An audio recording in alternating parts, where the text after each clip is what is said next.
Welcome back, everyone. Before we dive in, take a moment to drop your thoughts in the comments. What lessons did this story leave you with? And don't forget to like and subscribe to the channel for more stories like this.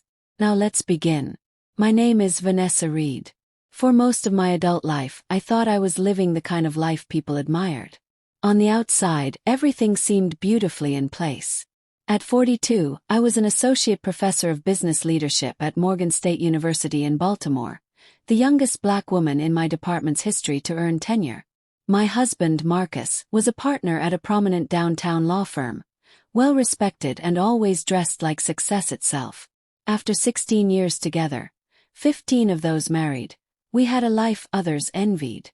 Backyard cookouts in our quiet neighborhood, Saturday mornings at the farmer's market, and evenings spent walking our rescue dog along the harbor. Sunday services at Trinity Baptist followed by brunch.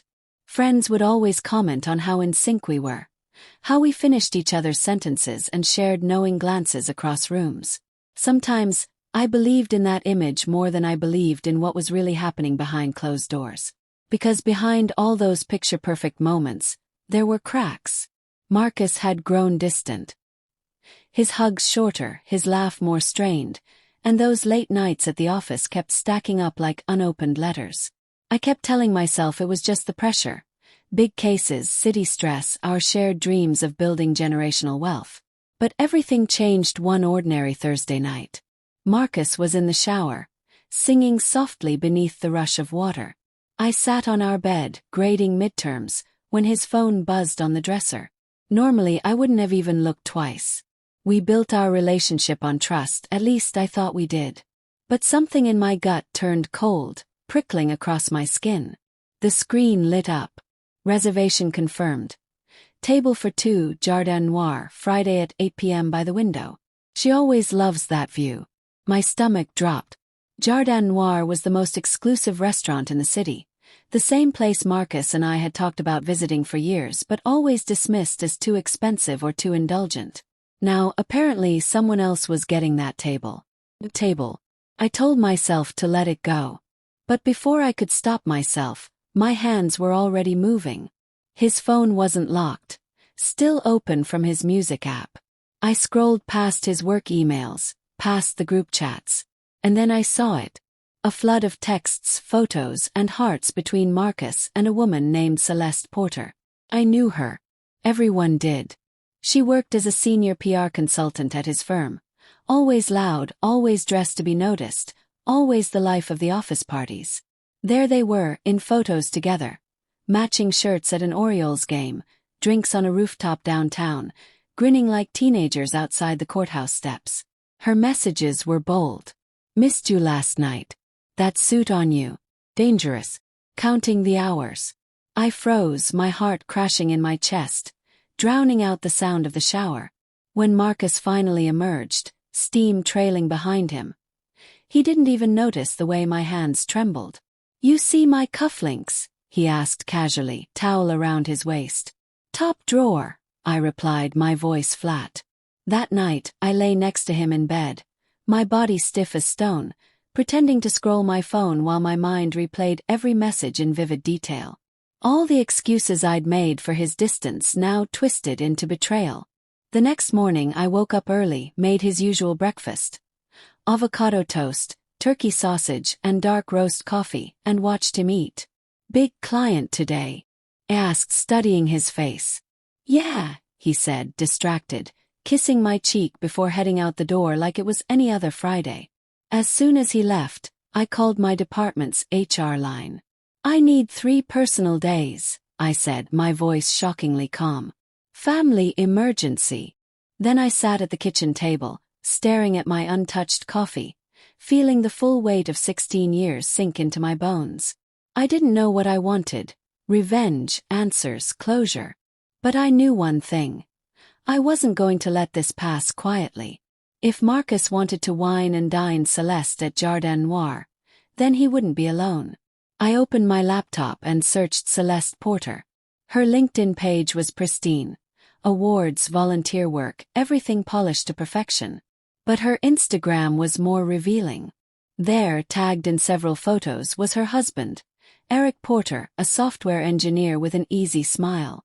They had just celebrated their 6th wedding anniversary. I stared at their anniversary post. Family, friends, hundreds of hearts, imagining how he'd feel if he knew. But I wasn't going to blow up his life with a phone call. Instead, I played to my strengths, networking. I sent him an email from my university account. Mr. Porter, my name is Dr. Vanessa Reed. I'm organizing a panel on diversity in tech and entrepreneurship and would love to discuss your involvement. Could we meet for dinner this Friday? I've reserved a table at Jardin Noir 8 p.m. Please let me know. Hours later, he replied. Dr. Reed, I'd be honored. Friday at 8 works great. Looking forward to it. My pulse raced. Then I called the restaurant.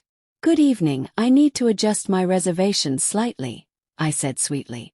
If possible, I'd love a table near the Porter party. Marcus Porter. We're collaborating on a community initiative.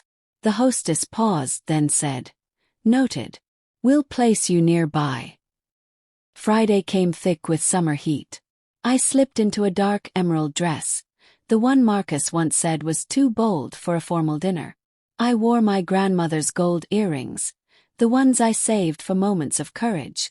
I pulled my hair up, applied deep red lipstick, and walked out the door with steady steps. At the restaurant, I was greeted warmly. Dr. Reed, your table is ready. I ordered a bourbon neat to calm my nerves.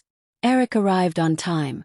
Tall, well-groomed, polite but clearly confused by my unusual invitation. We made polite conversation about his work mentoring young developers. But my eyes kept drifting toward the entrance. At exactly 8:15, Marcus walked in hand with Celeste, both laughing softly. He wore the suit I had bought for his last promotion. Her dress sparkled under the soft lights as they settled into a booth not far from ours. Eric noticed my distraction. Everything all right? He asked. I nodded, barely managing a smile. When our entrees arrived, I finally told him the truth, voice steady but quiet. I didn't invite you here to talk tech. Eric's brow furrowed. Your wife is here, I said. With my husband. They're on a date. He blinked stunned. That can't be. I subtly nodded toward their table. Eric turned, his expression crumbling as he recognized them. Silence. Heavy, suffocating. I can't believe it, he whispered. Neither could I.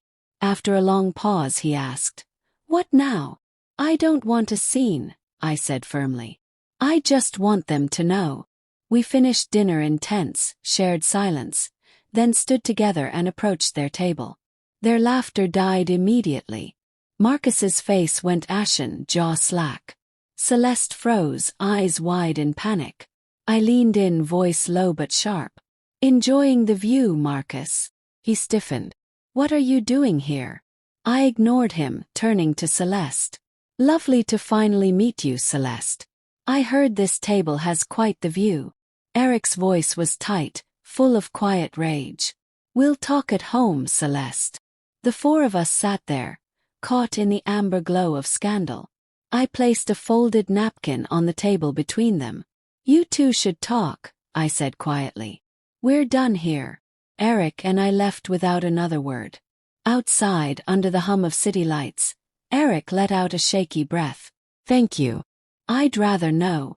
Me too, I said, finally feeling the weight lift. We exchanged numbers before parting ways. That night, Marcus was waiting when I got home. His tie loose, panic on his face. Vanessa, please, let me explain. I asked one question. How long? 7 months, he admitted, tears in his eyes. But it didn't mean anything. I laughed bitterly. You risked everything for nothing. I packed a bag without another word and left for my sister's house. Days passed in a haze. Marcus begged for forgiveness. Celeste called repeatedly, desperate to explain. I ignored them both. Eric texted once. She moved out. I replied, good. Weeks turned into months. Marcus tried everything, flowers, letters, even therapy suggestions. I ignored him all. Celeste left town. Eric finalized the divorce. I focused on my work, finding solace in teaching and long walks through the city. Eric and I kept in touch, sharing coffee, going to art shows, slowly stitching our lives back together. By the time Christmas rolled around, the divorce papers were signed. Marcus moved to a condo nearby, looking older and worn whenever we crossed paths. Eric and I grew closer, not out of loneliness, but out of shared healing. One spring afternoon, as we sat on my balcony, he reached for my hand, not asking for anything, just offering quiet support.